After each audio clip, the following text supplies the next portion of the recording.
Je m'appelle Orlan, je suis coach sportif depuis 10 jours et grâce à mon expérience, j'ai développé une méthode révolutionnaire qui va te permettre de générer des revenus de plus de 10 000 € par semaine en tant que coach sportif. Alors si toi aussi tu veux réussir et intégrer mon programme, clique sur le lien en description.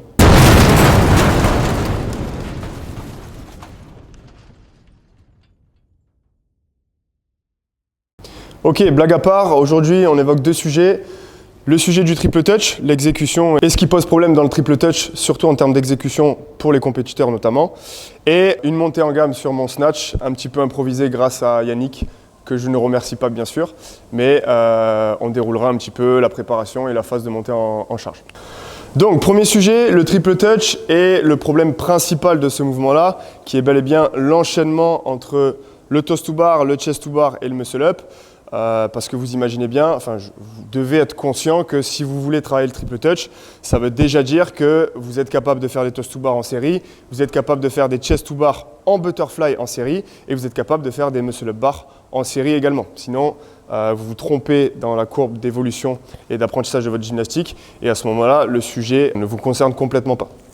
Donc, comme je le disais, le problème principal du triple touch, c'est bel et bien l'enchaînement et pas votre capacité à réaliser chacun des mouvements qui se trouvent dans le complexe. La phase qui va poser problème, elle est principalement ici, ce qui ne veut pas dire que ça ne va pas entraîner des problèmes pour l'enchaînement entre le chest to bar et le muscle up, mais c'est ici, en termes de coordination, d'exécution, de placement et de timing dans le mouvement, que ça crée un maximum de problèmes. Et c'est de ça qu'on va parler aujourd'hui. Malgré le fait que le triple touch soit un enchaînement de 3 mouvements dans un timing très court, il ne faut pas oublier que chacun des mouvements en reste un indépendant des autres, avec ses fondamentaux, ses placements, ses alignements et des standards d'exécution à respecter. Et si vous sortez de cette idée-là et que vous ne considérez pas chacun des mouvements comme un mouvement à proprement dit, c'est là que ça pose problème. Donc je fais un petit point histoire d'être sûr que tout le monde comprenne. Le toes to bar, en position finale, on se retrouve dans cette position avec les pieds en contact avec la barre simultanément, une grosse fermeture de hanche, un engagement holo jusqu'à la position du bassin. Alors que le chest to bar, on va se retrouver poitrine en contact avec la barre, avec une position de arche qui est créée volontairement, prématurément dans la pull-up, dans la chest to bar pull-up, pour pouvoir recréer derrière un holo et enchaîner un muscle-up, où je rappelle, on va passer dans cette position de holo et terminer position à la barre dessus. Alors oui, les épaules sont devant la barre, excusez-moi pour mon dessin, mais vous avez compris. Donc, si on étudie un petit peu chacun des mouvements et chacun des points clés du toes to bar, du chest to bar et du muscle up, on se rend compte que la transition qui va se faire ici est la transition la plus complexe en termes de amplitude de mouvement, de timing et de points finaux. C'est-à-dire que ici, j'ai les pieds à la barre alors que mes pieds sont complètement à l'opposé en position de arche. Ici, je suis en fermeture complète alors qu'ici, je suis en ouverture complète. Donc, problème, si je cherche de mon toes to bar à passer à un chest to bar en me concentrant uniquement sur mon tirage de bras et sur cette zone-là, je vais laisser tomber un petit peu mes jambes et les replacer en position de arche dans un timing qui sera un petit peu tardif, retardé par rapport au timing idéal. Ce qui fait que généralement, ce qui se passe, c'est qu'on se retrouve à engager un triple touch avec pourquoi pas un chest to bar validé en termes de standard, c'est-à-dire que la poitrine va quand même toucher la barre, mais on va se retrouver dans une position un peu trop horizontale et pas assez proche d'une reconstruction de holo pour retrouver l'inertie nécessaire à passer un muscle up.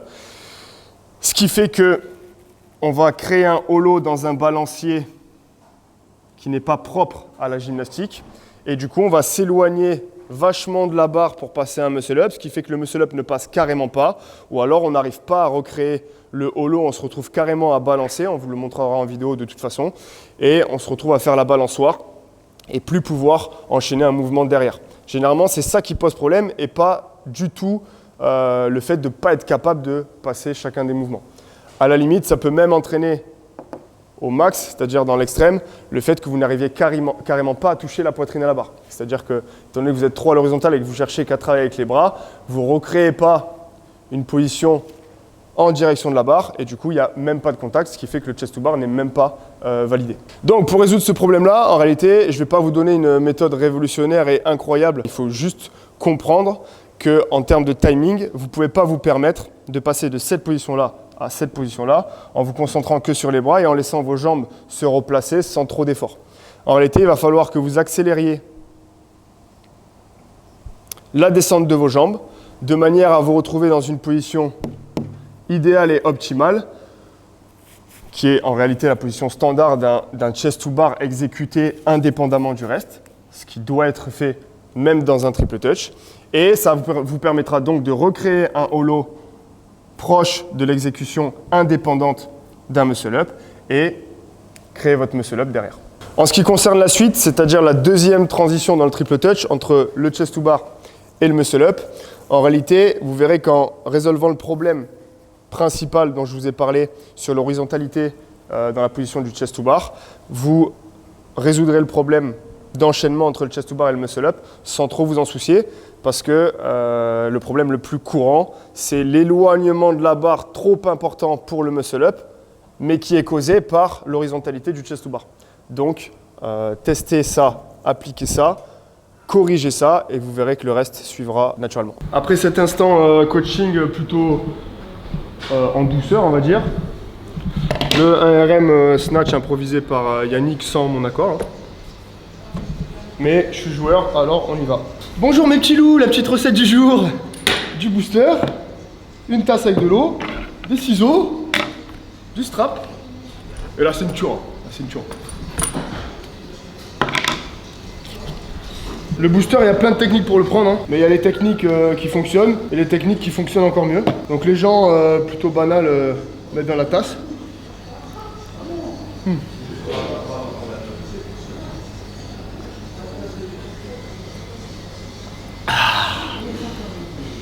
Et les gens bizarres sont comme moi, on peut envoyer la musique. Ah, j'ai oublié, indispensable pour la recette, au cas où ça se passe bien malgré le fait que c'était pas préparé.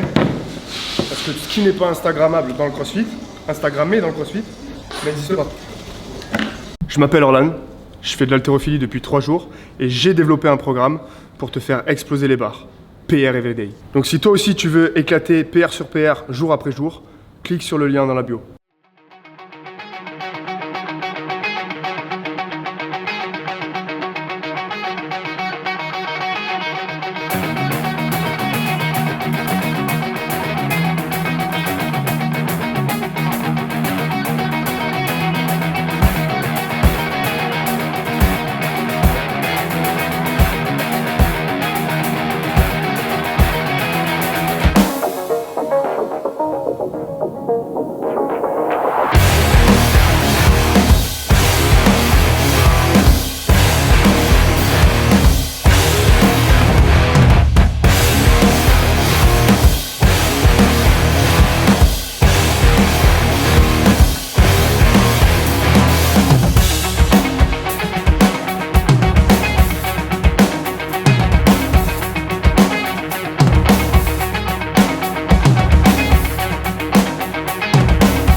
Ok, on termine là-dessus. Je valide donc une barre à 120. Je vous explique un peu ce que j'ai fait. J'ai passé 5-10 minutes à faire de la mobilité générale. Donc juste me mobiliser sans forcément avoir une barre pour me préparer à l'effort. J'ai fait bien 10-15 minutes de barre à vide, enchaîné avec 5 minutes de barre très légère. Je suis resté à 40 et j'ai fait que des répétitions à 40 en bossant un petit peu sur on va dire mes points faibles dans le mouvement. Ou en tout cas les points péchus. Je sentais qu'aujourd'hui en haut du corps ça posait un petit peu problème. Donc j'ai fait pas mal de tirages pour activer un petit peu mon tirage de bras et pas mal de chutes, départ des hanches sans élan. Malgré tout, c'est quand même ce qui m'a posé problème à 120.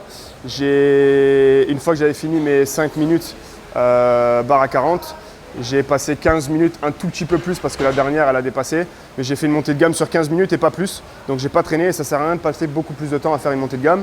Je suis monté assez vite en faisant quelques reps au début et après que des 1, 1, 1, 1, 1. J'arrive à 120, je fail 2 fois il me semble. Et je réussis quand même la troisième en sauvetage pas très propre. J'avais des soucis pour locker parce que je compensais un manque de tirage en chutant un petit peu prématurément. Donc j'étais un peu vers l'avant, c'était compliqué de stabiliser. Aujourd'hui j'ai pas plus, ça reste quand même une belle barre. Ça fait un peu moins de 95% de mon 1RM. Donc on ne peut pas faire des PR à chaque fois. Et à chaque fois qu'on fait des montées en gamme, ça c'est bullshit, ça n'existe pas.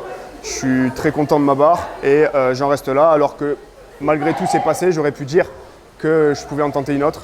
Mais je choisis de rester ici parce que j'ai fait une erreur qui m'a sorti un petit peu de la propreté technique. Alors ça ne m'intéresse plus, je termine là-dessus.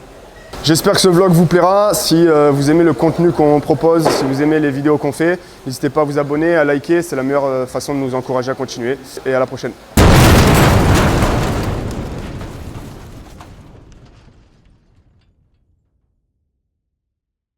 Non, mais je rigole pas en fait. Arrête de me mettre la pression déjà maintenant là. T'es horrible. Mais non, mais c'est pour que tu puisses démarrer quand tu veux.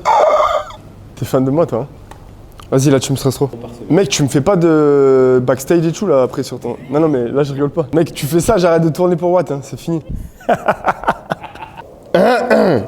L'enculé. Tu veux pas te barrer en fait. Non mais vraiment fais pas ça.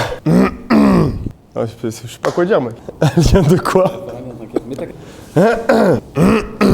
Et j'ai développé un programme qui va te faire passer... Mais non mais putain.